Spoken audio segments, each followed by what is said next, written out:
Hi, I'm John Nord, and I'm going to show you how I make the Cinco Peso badge for law officers. The Cinco Peso in 1947 and 48, issued by the Mexican government, was 90% silver. It weighed 30 grams and measured about 7/8 inches across. Early law enforcement started using them in the 40s, became pretty popular in the 1950s. Many officers still use them today, including the famed Texas Rangers. Okay, here is a picture of the front and the back of the 1948 Cinco Peso coin.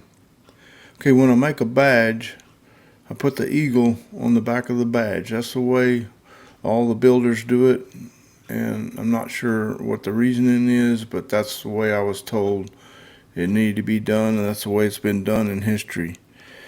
The front side of the coin, the head side, is sanded down completely smooth.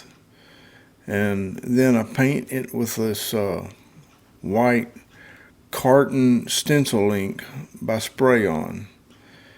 And I let it dry real good. And this makes a good surface for the inkjet transfer that I'm going to put on it.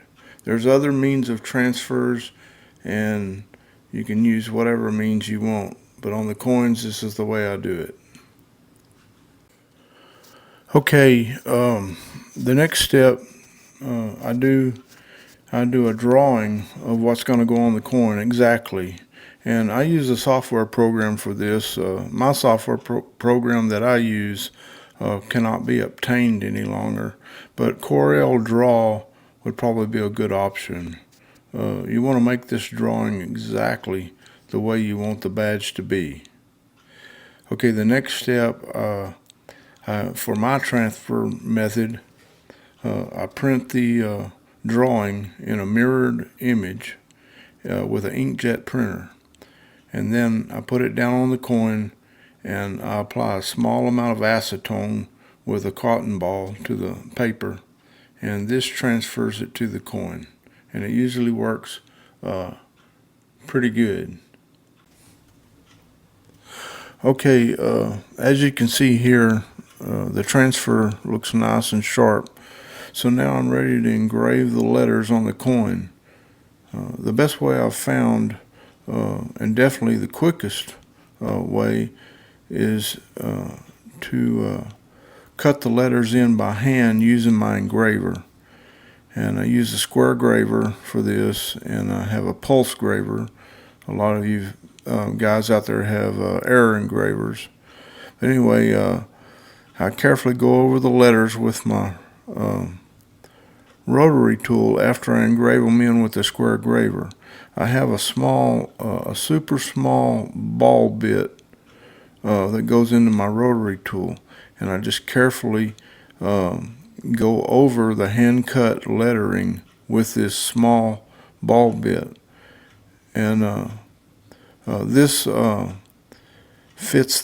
bit fits the lettering just perfect. It goes down in it, and it makes the hand engraved letters look more machine-like and precise, as you can see here. I used to use a pantograph, but it's really easy to mess up the lettering with a pantograph. If you don't do everything perfect, you mess a coin up, and I sure didn't want to do that. So anyway, hand engraving the letters is much faster, and as you can see here, like I say, it looks good. I only do the lettering at this time. Then I've learned, since these photos were taken, to dome the coin before cutting out the star. So my current method would be to dome the coin next, the cutout before I cut out the star. But it just makes for a better dome of the coin because it's all in one piece. When you cut out the star beforehand, the star tends to pooch out instead of the whole coin being domed properly. But anyway, the way these pictures were taken was the first method I was doing it, and we'll talk about that way because that's the way I've got the pictures taking.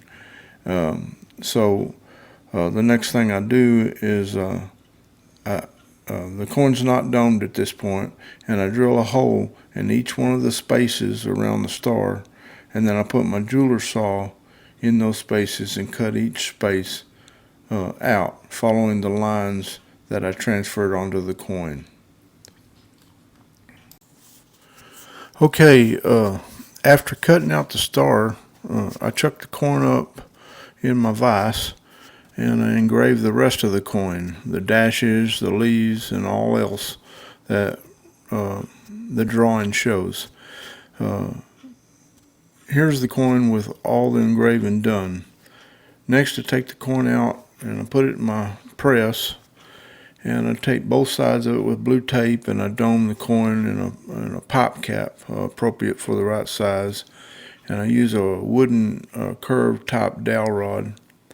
I press that, and you can also dome it with the proper pop cap into a block of urethane, and that works real good, kind of like a concho, and I've been doing that some too.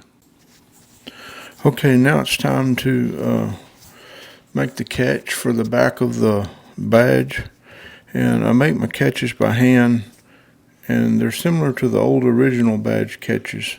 The pin is bent with a turn down foot that adds tension when it's closed, and I make the hinge bracket out of 16 gauge nickel silver by hand. The pin, I rivet it in to that hinge with a galvanized steel nail, and then the catch is made from the same nickel silver that holds the pin down. This shows the finished catch assembly once it's all soldered back onto the badge. Then I polish it up good, and it's ready to be delivered. So, hey, I hope y'all like this video and learn how I make my traditional Cinco Peso badges. Hey, please like and subscribe to my channel. I'd really appreciate it. See y'all later.